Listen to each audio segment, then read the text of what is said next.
Hello all, so we're continuing our discussion in chapter 5. This is part 2. We're talking about fat metabolism and function.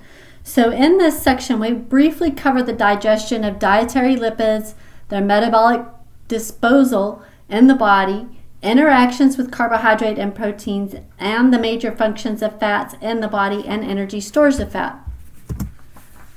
So how does dietary fat get into the body? Well, the major dietary sources of lipids are the triglycerides, comprising about 98%, while the other 2% consists mainly of sterols and phospholipids.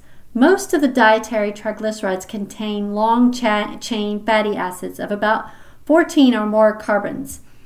Lipids are insoluble in water, and therefore their digestion and absorption is somewhat more complicated than that of carbohydrates.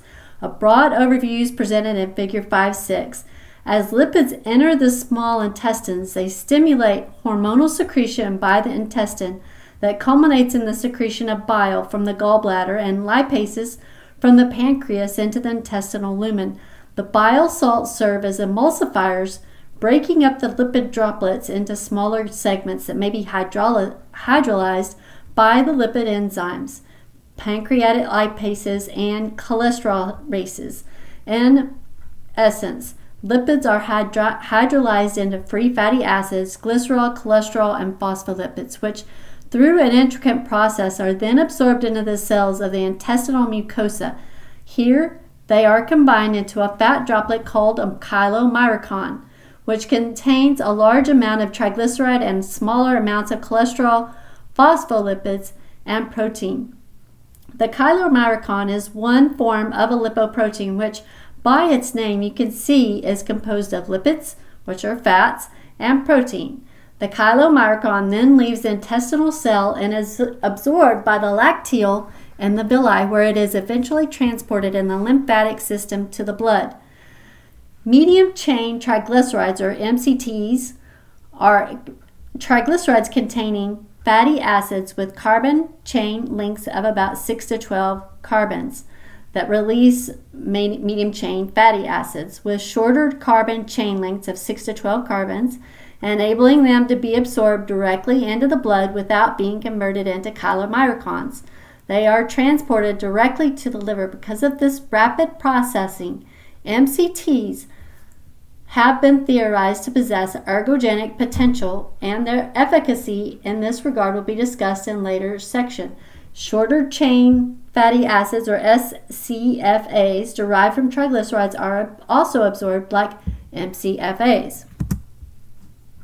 And this is just a summary of the fat digestion and absorption. You can see very minor fat digestion occurs in the stomach itself. It is digested mainly once it's into monoglycerides and free fatty acids by a lipase enzyme that's released from the pancreas. Bile is made by the liver and aids fat digestion absorption, and fat is absorbed, mostly made into chylomyricons and transferred into the lymph nodes. And less than 5% of fat is normally excreted in the feces. So this is a schematic of a lipoprotein. Lipoproteins contain a core of triglycerides and cholesterol esters surrounded by a coat of apoproteins, cholesterol, and phospholipids. The proportion of protein, cholesterol, and triglycerides and phospholipids varies among the different types of lipoproteins. So here it's looking at the absorption of lipids.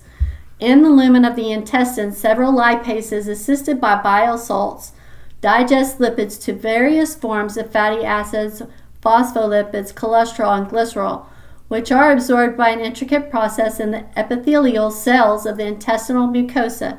Here they are combined with protein to form chylomicrons, a form of lipoprotein, which are transported out of the cell and into the lacteal, where the lymph eventually carries them to the blood. Medium-chain triglycerides, or MCTs, may be absorbed directly into the blood. That's not necessarily shown here, but you can see fatty acids and monoglycerides resulting from fat digestion enter the epithelial cell via diffusion And fatty acids and monoglycerides are used to synthesize triglycerides in the endoplasmic reticulum. And then third, you've got the triglycerides that collect in clusters with protein, cholesterol, and phospholipids to form the chylomicrons. Once the chylomicrons are created, they leave the epithelial cell and enter the lacteal, and the lymph in lacteal transports the chylomicrons away from the intestine and to the blood. So what happens to the lipid once it gets into the body? The digestion of lipids into chylomicrons is slow, and the absorption after a high fatty meal can last several hours. As the chylomicron circulates into the blood, it reacts with various cells in the body, particularly cells in the muscle and adipose or fat tissues. Specific proteins in the outer coat of lipoproteins are known as apolipoproteins. Apolipoproteins or apoproteins increase lipid solubility and enable the various lipoproteins to react with specific receptors in cells throughout the body. The apolipoproteins in the chylomicron interact within an enzyme, a lipoprotein lipase, which is produced in the muscle and adipose cells and released to the capillary blood vessels surrounding the cells. The lipoprotein lipase releases fatty acids and glycerol from the chylomicron. The fatty acids are absorbed into the cells by simple diffusion and receptors for some LCFAs, while the glycerol is transported primarily to the liver for conversion to glucose. The remains of the chylomicron remnant, are transported to the liver for disposal. In the muscle, the fatty acids may either be used as a source of energy or combined with newly generated glycerol, which is derived as a metabolic byproduct of glycolysis, leading to the formation and storage of muscle triglycerides.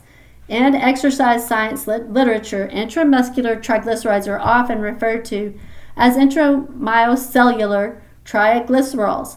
In the adipose tissue cell, most of the fatty acids combine with glycerol and are stored as adipose cell triglycerides.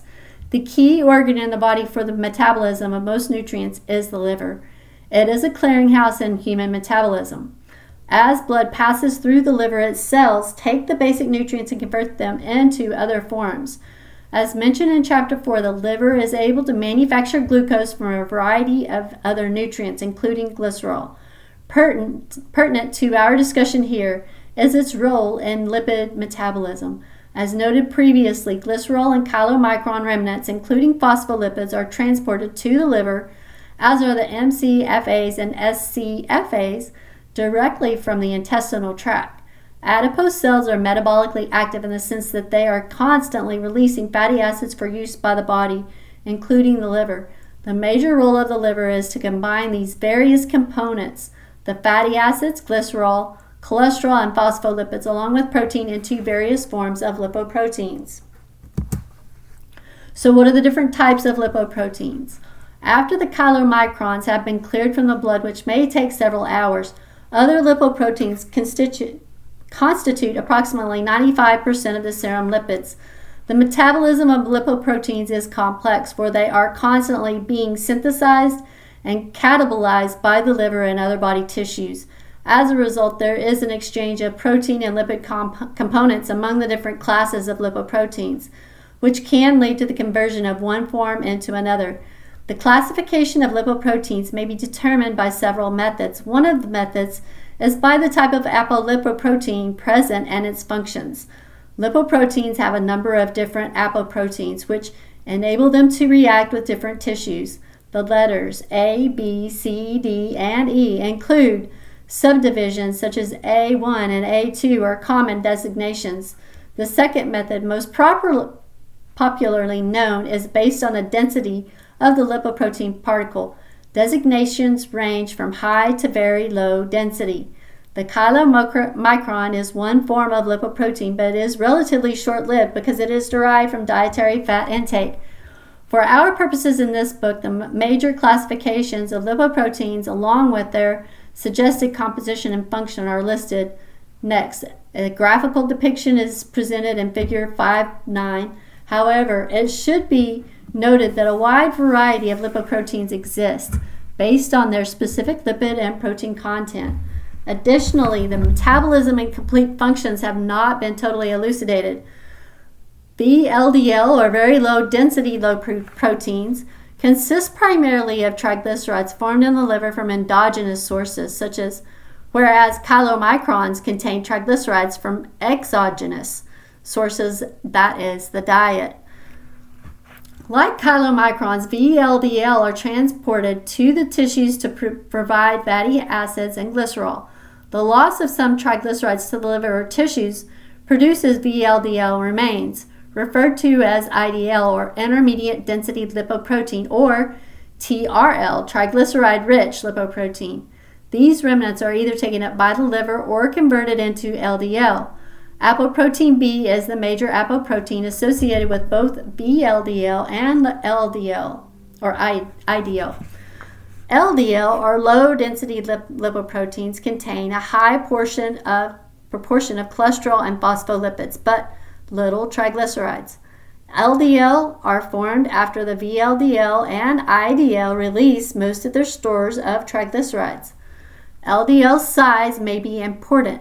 One form of LDL, a small, dense LDL, with important implications, has been identified.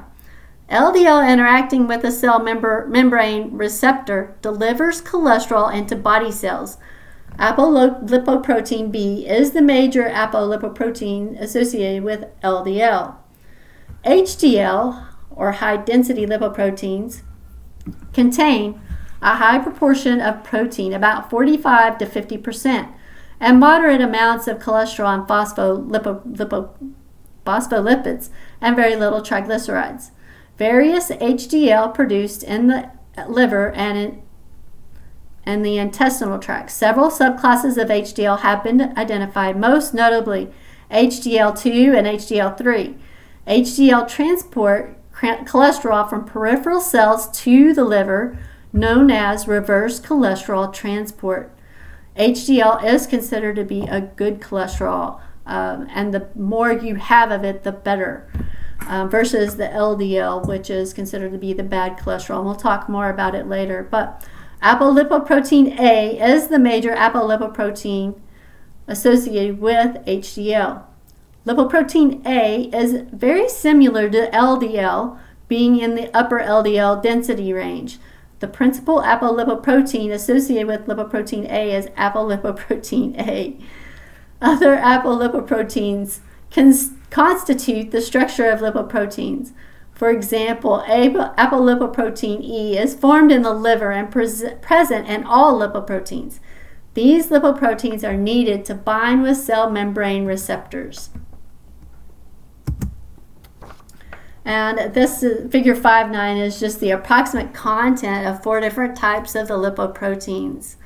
As I mentioned, the HDL is considered to be the good cholesterol. You want more of it. And we'll talk about the ranges for it in just a bit. But it is the more you have of it, the better. And oftentimes they'll correlate that to your exercise. Exercise has a tendency to increase your HDL.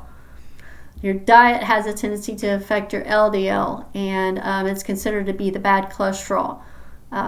So the more you have of it, the worse off you are. So, can the body make fat from protein and carbohydrate? When your body does not have enough carbohydrate on hand, it will turn to protein and fat to make glucose. This reaction happens in the liver instead of the digestive tract.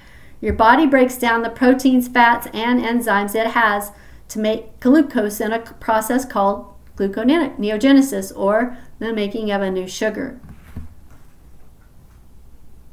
So you can see here you have your protein, your carbohydrate, and your fat. Protein breaks down the amino acids to acetyl-CoA, and it's a complicated process, but eventually with carbohydrates, the glucose creates pyruvate, and you need acetyl-CoA, goes through the Krebs cycle. You have the electron transfer system, and there it's able to create the ATP. Versus the fats, which with the cholesterol and the fatty acids, they create pyruvate and acetyl-CoA. So what are the major functions of the body lipids? The body lipids are derived from the dietary lipids and other carbon sources, namely carbohydrate and protein. However, with the exception of linoleic fatty acids and alpha-linolenic fatty acid, all lipids essential to human metabolism may be produced by the liver. The body lipids serve a variety of functions, including all three purposes of food. They form body structures, help regulate metabolism, and provide a source of energy. As far as the structure is concerned, the structure of virtually all cell membranes, including the nerve membranes, consists partly of lipids, notably cholesterol and phospholipids. Lipids form myelin, which is an important component in the sheath covering nerve fibers. The structural fat deposits in the adipose tissues are used as insulators to conserve body heat and shock absorbers to protect various organs. It's also utilized in the metabolic regulation. Various fatty acids interact with proteins, the major metabolic regulators in the body. Essential fatty acids are found in cell membranes and are involved in various intracellular metabolic pathways, including regulation of gene expression. Cholesterol is a component of several hormones such as testosterone and estrogen, which have diverse effects in the regulation of human metabolism.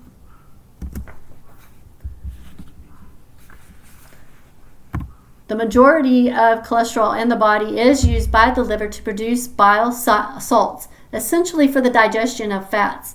Phospholipids are also instrumental for blood clotting. Adipose cells produce various substances called adipokines or adipocytokines and release them into the bloodstreams. These adipokines may function as hormones affecting tissues and other parts of the body. Leptin is one such adipokine that we'll discuss later in chapter 10. Some derivatives of the omega-6 and omega-3 fatty acids formed by oxidation have some potent biological functions in the body. These derivatives, prostaglandins, prostacyclins, thromboxans, and leukotrienes, are collectively known as eicosanoids. These eicosanoids possess local hormone-like properties that influence a number of physiological functions, including several that may have implications for health or physical performance. Several important eicosanoids are derived from omega-3 fatty acids, and the theorized health and performance implications will be discussed later sections of the chapter. As far as an energy source, in general, the function of the majority of the body lipids, the triglycerides, is to provide energy to drive metabolic processes. The majority of the triglycerides in the body are stored in the adipose tissue. The breakdown to free fatty acids and glycerol, which are released into the blood with FFA, free fatty acids, being transported to the tissues, and the glycerol going to the liver. In the tissues, the free fatty acids are reduced to acetyl-CoA and enter the Krebs cycle to produce energy via the oxygen system. The glycerol is used by the liver to form other lipids or glucose. This energy yielding process is illustrated in Appendix G. During rest, nearly 60% of the energy supply is provided by the metabolism of fats when the individual consumes a mixed diet, but it may be higher when blood glucose is low, as after an overnight fast. Most of the energy provided is presented to cells as fatty acids, either free fatty acids delivered via the blood or fatty acids from stored intracellular triglycerides. Inside the cell, the metabolism of fatty acids into acetyl-CoA, a two-carbon molecule, is known as beta oxidation. 4 of the beta carbon is the second carbon on the fatty acid chain. The acetyl-CoA is then processed through the citric acid or the Krebs cycle and associated electron transport system for production of energy as ATP. At rest, a high-fat meal will increase the proportion of energy derived from fat. In general, the greater the amount of fatty acids available in the plasma, the greater their use as a source of energy. For example, the heart muscle may derive 100% of its energy needs from fatty acid after a lipid-rich meal. As far as ketones are concerned, keto acids that are metabolic byproducts of excess fatty acid metabolism may also serve as an energy source for body cells. Ketones diffuse from the liver into the blood and are transported to the body tissues. where they can eventually be used as a source of energy. The major ketones are acetoacetic acid, beta-hydroxybutyric acid, and acetone. These ketones usually are produced in small amounts, but when the use of fatty acids as an energy source is high, such as with fasting or high-fat diets or diabetes, ketone levels in the blood will increase. Ketones are an important energy source during fasting or starvation. However, excessive accumulation may lead to acidosis or ketosis in the blood, a condition which may cause coma and death, such as in uncontrolled diabetes. Figure 5.10 is just a simplified diagram of fat metabolism. After digestion, most of the fats are carried in the blood as chylomicrons. Through the metabolic processes in the body, fat may be utilized as a major source of energy, used to help develop cell structure or stored as a future energy source. So how much total energy is stored in the body is fat? The greatest amount of energy stored in the body is fat in the form of triglycerides. Fat is a very efficient, compact means to store fat for several reasons. First, fat has 9 calories per gram, more than twice the value of carbohydrate and protein. Also, there is very little water in body fat compared to the 3 to 4 grams of water stored with each gram of carbohydrate or protein. In essence, based on weight, body fat may be about 5 to 6 times as efficient as an energy store as carbohydrate and protein. If the average 154-pound man had to carry all the potential energy of his fat stores as carbohydrate, he would weigh nearly 300 pounds. Most of the triglycerides are stored in the adipose tissues, approximately 80,000 to 100,000 calories of energy in the average adult male with normal body fat. The triglycerides within and between the muscle cells may provide approximately 25 to 2,800 calories, while those in the blood provide only 70 to 80 calories. The free fatty acids in the blood total about 7 to 8 calories, and the liver contains an appreciable store of triglycerides. Thus, you can see that the human body contains a huge reservoir of energy calories in the form of fat. So are fats used as an energy source during exercise? The two major energy sources for the production of ATP during exercise are carbohydrates in the form of muscle glycogen and fats in the form of fatty acids, mainly LCFA, and fats in the form of fatty acids, mainly LCFA. In steady state exercise, both can be converted into acetyl-CoA for subsequent oxidation in the citric acid cycle. In general, a mixture of both fuel sources is used during exercise, although the quantitative values may vary depending on a variety of factors, including the intensity and duration of the exercise bout, the diet, and the training status of the individual. The use of fat as an energy source during endurance exercise, including the marathon, has been the subject of several recent symposia and reviews, including those by Hawley, Juckendrup, Ropstorff, Spreet, and Hargraves, and several key studies, such as those by Ramajan and Associates. The following discussion represents some of the key findings from those reviews and studies. As far as how they are used as fat energy sources during exercise, as their fatty energy sources, the fatty acids used by the muscle cells during exercise may be derived from a variety of sources, including the plasma, triglycerides, and the chylomicrons and VLDL, but these sources are considered to be minor, providing less than 10% of fat energy. The two major energy sources are the plasma FFA and the fatty acids derived from intramuscular triglycerides, or IMTG.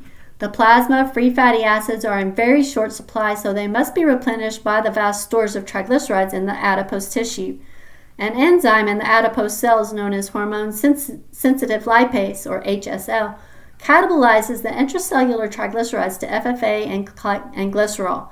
The FFA are released into the blood, bound to the protein albumin as a carrier and transported to the muscle cells or other cells. The FFA enter the cell by diffusion and bispecific protein receptors, or transporters in the cell membrane. The FFA are activated in the cell cytoplasm, transported into the mitochondria by an enzyme complex containing the amine carnitine, metabolized to acetyl-CoA by beta oxidation, and produce energy via the citric acid and the associated electron transport system. The muscle triglycerides may also be metabolized to fatty acids and glycerol by an enzyme similar to HSL, and the fatty acids may be transported into the mitochondria or the powerhouses. So here we see in figure 11 fat as an energy source during exercise. The free fatty acids, or FFA, are an important energy source during endurance exercise. They may be released by the adipose tissue triglycerides and travel by the blood to the muscle cells, and also may be derived from the muscle cell triglycerides. A carnitine enzyme complex is needed to transport the FFA into the mitochondria. The glycerol that is released from the triglycerides may be transported to the liver for gluconeogenesis. So, use during exercise. During rest, most of the fat energy needs of the body are met by the supply of plasma FFA to the cells. Fatty acids are constantly being mobilized from the adipose tissue to replenish the plasma FFA. Most of the FFA released during rest, about 70%, are actually re-esterified back into triglycerides, the remainder being delivered to the body cells for energy. During exercise, only about 25% of these FFA are re-esterified, so this alone provides a substantial increase in FFA delivery to the muscle cells.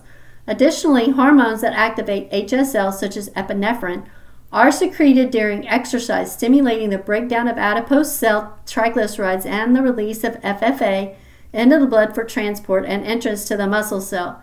Spreet noted that fatty acid proteins may be important in regulating the FFA transport into cells, and as Glatz and others reported, muscle contraction activates the fatty transporters in the muscle cell membrane, thus increasing free fatty acid uptake into the muscle cell. Epinephrine also stimulates intramuscular lipases to catabolize or break down muscle triglycerides into FFA. These free fatty acids that enter the mitochondria are degraded to acetyl-CoA. And this is just a summary of fat utilization during exercise. You can see with the plasma chylomicrons, they are not necessarily a major source of energy. During exercise, the plasma VLDL are not a major source, but the plasma free fatty acid is definitely a major source and is replenished by adipose cell release of FFA, which is used at exercise to low to moderate intensity, or about 25 to 65% of your VO2 max. Your use for free fatty acid is going to increase or decrease as exercise intensity increases above the 65% VO2 max. Your muscle FFA is another major source where the intramuscular triglycerides the fat is released from the intramuscular triglycerides, and it's used during mild exercise and increasingly as exercise intensity increases above that 65% VO2 max. So during mild exercise at about 25% of your VO2 max, 20% or less of the total energy source cost is derived from carbohydrates, while the other 80% or more comes from fat. Wolf indicates that exercise-induced lipolysis normally provides free fatty acids at a rate in excess of that needed during exercise. Thus, the plasma FFA provided by the adipose tissue appear to be the major source of fat energy during mild exercise, but their percentage use decreases and that of muscle triglycerides increases as the exercise intensity increases up to about 65% VO2 max. At this point, fats and carbohydrates appear to contribute equally to the energy expenditure, and the plasma FFA and muscle triglycerides contribute equally to the energy derived from fats. Carbohydrates increasingly become the predominant fuel as exercise exceeds 65% of VO2 max. At high intensity exercise levels, about 85% of VO2 max, the percentage contribution from fats, mostly your muscle triglycerides, diminishes to 25% or less as muscle glycogen becomes the preferential energy source. These percentages are relatively to trained athletes and will be somewhat lower in untrained athletes. There are some limiting factors. In a review, Lange stated that the human being is far from optimally designed for fat oxidation during exercise, noting that fat oxidation alone can sustain a metabolic rate corresponding to only 50 to 60% of VO2 max, although researchers contend that factors limiting fatty acid utilization during high-intensity exercise are largely unknown. Several have been suggested. First, inadequate FFA mobilization from adipose tissue may limit free fatty acid delivery to the muscle. Wolf indicates that fat oxidation is increased significantly at exercise intensities of 85% of VO2 max when lipid is infused, but carbohydrate still remains the most significant source of energy. Second, suboptimal intramuscular processes may also limit fat oxidation. For example, Wolf indicated that the high rate of carbohydrate oxidation during high-intensity exercise may inhibit fatty acid oxidation by limiting transport into the mitochondria, possibly by inhibition of the carnitine enzyme complex. In his review, Spreet noted that these two factors may limit fat utilization during high-intensity exercise, but other regulatory factors may be involved as well, such as limited transport of fatty acids into the muscle cell and the optimal muscle triglyceride lipase activity. Frayne, in a review, concluded that there is a problem with delivery of sufficient free fatty acids to muscle from adipose tissue only during high-intensity exercise. This limitation may be due to feedback and inhibition of lipolysis, possibly due to lactate or catecholamine concentrations. As noted by Spreet, research is needed to determine what downregulates fat use during exercise intensity above 85% of VO2 max. As noted in previous chapters, the amount of energy that may be obtained from muscle and liver glycogen is rather limited. Feeding carbohydrate before and during exercise may reduce fat utilization. Spreet and Hargraves indicated that the reduction in fat metabolism following glucose ingestion appears to be the result of increased plasma insulin levels. Insulin may decrease adipose tissue lipolysis, thus decreasing FFA availability in the plasma. Also, insulin may reduce fatty acid oxidation in the muscle, possibly by inhibiting fatty acid transport into the mitochondria. Although fat oxidation may be reduced, the available carbohydrate would provide a more efficient energy source. In one study, Larson and Meyer and others found that reducing intramuscular lipid levels with a low-fat diet over the course of 3 days had no effect on endurance running performance, as measured by a 2-hour run at 62% of VO2 max, followed by a 10-kilometer time trial. Carbohydrate intake and during prolonged exercise helps, but within 90 to 120 minutes or more of high-intensity aerobic exercise, glycogen stores approach very low levels and the body shifts to an increasing usage of FFA, leading to a decrease in the intensity of the exercise. In cases such as prolonged endurance tasks like ultramarathons, FFA may provide nearly 90% of the energy in the latter stages of the event when muscle glycogen and blood glucose are inadequate to sustain higher intensity exercise.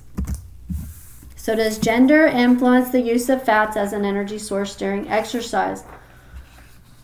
Women tend to possess a greater percentage of body fat than men, and several writers for Popular Runners magazine have suggested that women could process this fat more efficiently and thus become more effective in ultramarathon events. Tarnopolsky indicated some theoretical rationale supports this viewpoint, as both the muscle lipid content and the maximal activity of a key enzyme in fat metabolism are higher in females. The greater fat oxidation for women during submaximal endurance exercise compared with men seems to occur partly through a sex hormone-mediated enhancement of lipid oxidation pathways. In several studies, Tarnopolsky and his associates using The respiratory exchange ratio to evaluate energy substrate utilization following carbohydrate loading reported that women oxidize significantly more fat and less carbohydrate than men when exercising at 65 or 75% VO2 max. Similar findings were presented in studies headed by Nietzsche and Venables.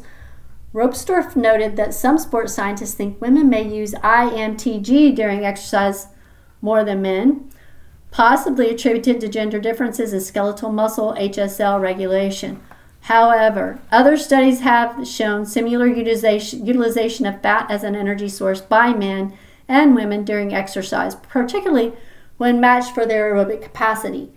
Replicating the previous study with males, Ramjan and others studied substrate metabolism in well-trained females at 25, 65, and 85% of VO2 max. As with the men, carbohydrate oxidation in women increased progressively with exercise intensity, whereas the highest rate of fat oxidation was during exercise at 65% of VO2 max. They concluded that the patterns of use of carbohydrate and fat during moderate and high-intensity exercise are similar in trained men and women. Whether or not women oxidize fat or more efficiently than men appears to be debatable, and whether or not it improves ultra-endurance performance is also questionable.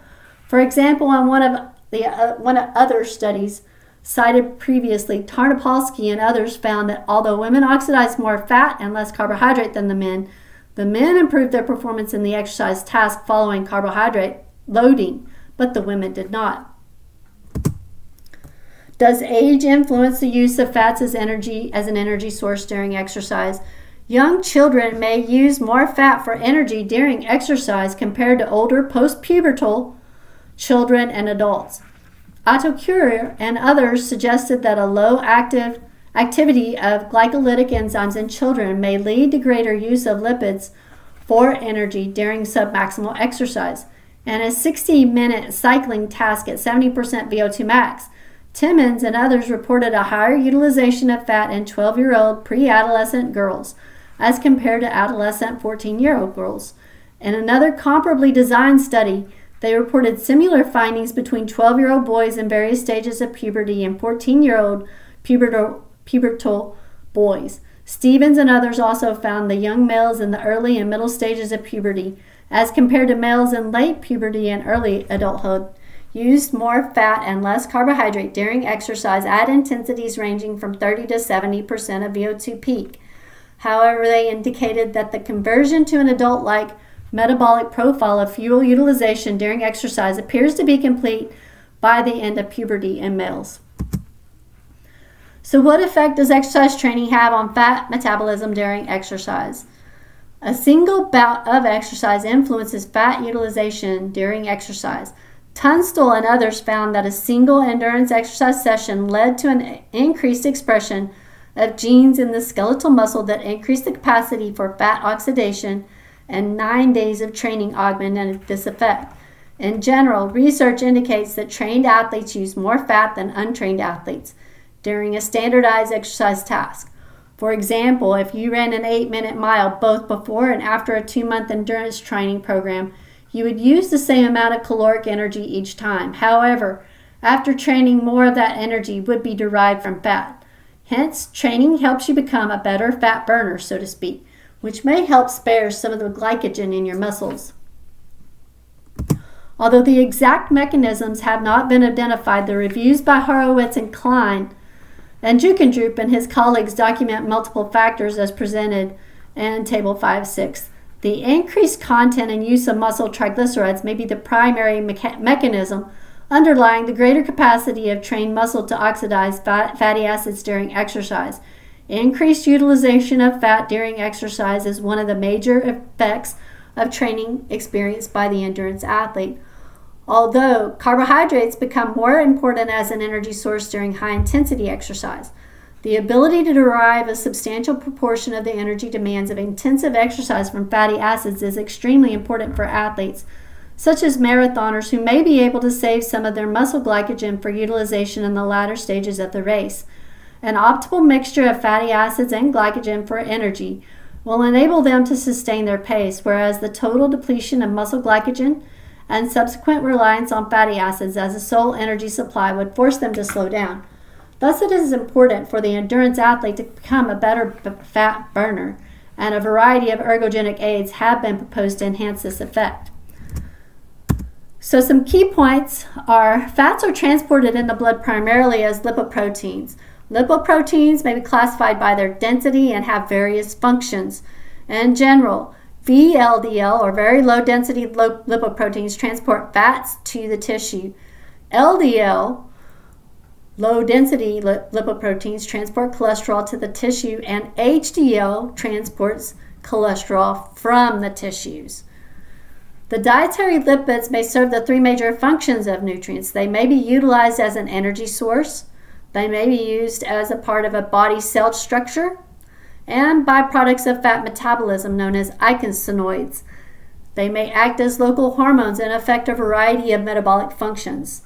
The vast majority of dietary fats are stored as triglycerides in the adipose tissues, but significant amounts may also be stored in the muscle as intramuscular triglycerides, also known as intramyocellular triglycerols. One of the major functions of fat is to provide energy. Although fat may be an important energy source for low to moderate intensity exercises, it is not the optimal energy source during high intensity or aerobic or anaerobic exercise. Nevertheless, well-trained athletes may use IMTG as an energy source up to 85% of the VO2 max. Some research suggests that when compared to adult males, adult females may use more fat as a source of energy during endurance exercise. However, research with similarly well-trained male and female athletes reveals no difference in fuel utilization endurance exercise. Endurance exercise training, by enacting multiple mechanisms, enhances the use of fat energy during aerobic exercise, and endurance athletes tend to be better fat burners. All right, I look forward to talking with you more about Chapter 5. We'll be going into Part 3 and continue our discussion about fat. I'll talk with you soon. Have a great day.